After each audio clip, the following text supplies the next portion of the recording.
अब BA, BCom, BSc और MA, MCom करें विश्व की सबसे बड़ी यूनिवर्सिटी इग्नू से। सॉल्ड असाइनमेंट और गाइड बुक्स प्राप्त करें। संपर्क करें Mahakal computers, DAV college gate के सामने, सिवान। स्वागत है आप सभी का न्यूज इंडिया तक पे। और इस समय हम लोग सिवान के JP चौक पर हैं और आपको बता दें कि बिहार बंद का आह्वान है, जिसमें कई सारे राजनीतिक दलों का इनको समर्थन मिला हुआ है बिहार बंद को। आपको बता दें कि जिस तरह से अग्निपथ स्कीम को लेकर पिछले 3-4 दिनों से लगातार पूरे देश में विरोध प्रदर्शन हो रहा है, उसके बाद आज आपको बता दें कि बिहार बंद का आह्वान किया गया था।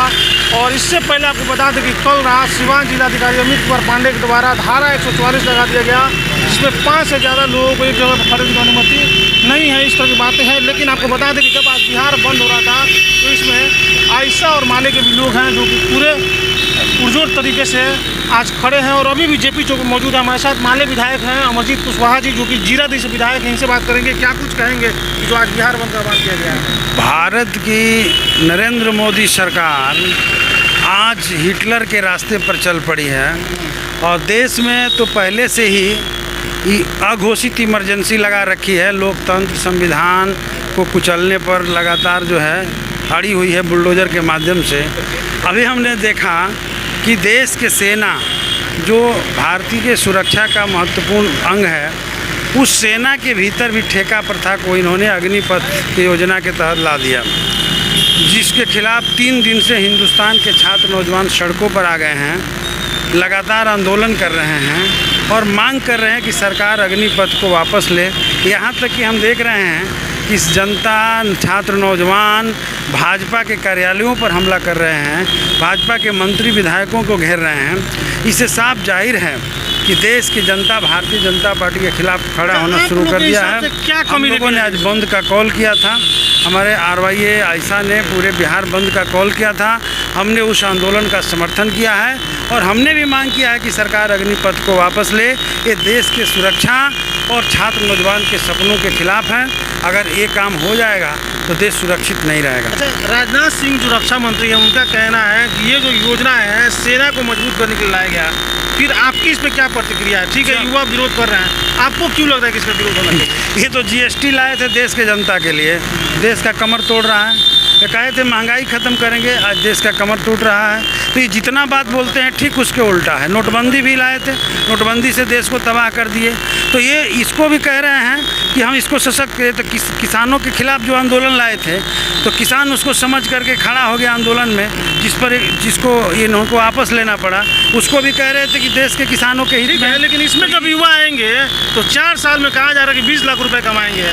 4 साल में 20 लाख रुपए, ये बिल्कुल गलत बात है। वो ठेका प्रथा है। जैसे अन्य नौकरियों में जो नौजवानों का भविष्य खतरे में रहता है, उसी तरह से ठेका प्रथा के जरिए वो सेना के जवानों का भविष्य खतरे में डालना है और RSS के जवानों को उसमें भर्ती करके एक प्राइवेट फौज तैयार करने की योजना है, जिसके जरिए देश के जनता के आंदोलन का दमन किया जा सके। बाकी कुछ नहीं है, ये देश के हित के खिलाफ है।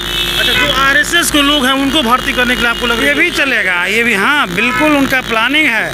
ये अग्निवीर जो पैदा होंगे, इसके माध्यम से वो RSS को भर्ती करके ट्रेंड करके रखेंगे कि ज़रूरत के अनुसार देश के अल्पसंख्यकों पर, देश के लोकतंत्र पर हमला करें। यही योजना है। नहीं तो मैं पूछना चाहता हूँ कि सेना सबसे जो सेंसिटिव हमारा देश के सुरक्षा का पार्ट है, उसमें उसको अस्थायी करने की क्या मतलब है? 4 साल के लिए आप भर्ती करेंगे, 1 साल ट्रेनिंग देंगे, कुछ दिन तक वो शादी विवाह में लगा रहेगा, 2 साल में वो मैच्योर्ड हो जाएगा, उसको अनुभव हो जाएगी।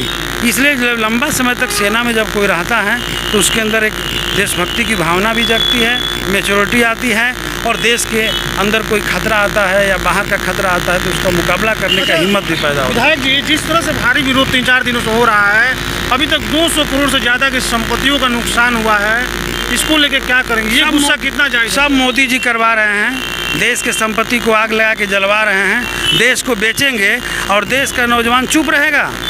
74 का जो आंदोलन हुआ था, जब तानाशाही देश पर थोपा गया, लोकतंत्र खत्म किया गया, रोजगार समाप्त करने लगी सरकार, तो लोग छात्र नौजवान सड़कों पर उतरे।